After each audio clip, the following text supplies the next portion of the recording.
క్రీస్తు వారి పరిశుద్ధ నామంలో మీ అందరికీ కొత్త సంవత్సరంలో సర్వ శుభములు కలుగునుగాక. ఆమేన్. లేఖనాన్ని చదువుకుందాము. హబక్కూకు గ్రంథం 3వ అధ్యాయము 2వ వచనం. యెహోవా, సంవత్సరములు జరుగుచుండగా నీ కార్యములు నూతనపరచుము.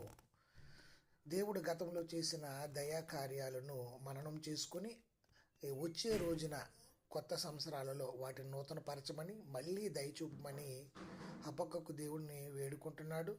తన నిబంధన ప్రజల పట్ల తిరుగులేని నిబద్ధతపై తన నమ్మకాన్ని ఆధారం చేసుకుని ఇలా ప్రార్థన చేస్తున్నాడు. దేవుని ఉగ్రత అవిధేయులైన వారి మీదకి వస్తుందని, కానీ ఆయన తన వాత్సల్యాన్ని జ్ఞాపం చేసుకోమని కూడా అతడు దేవుణ్ణి అడుగుతున్నాడు.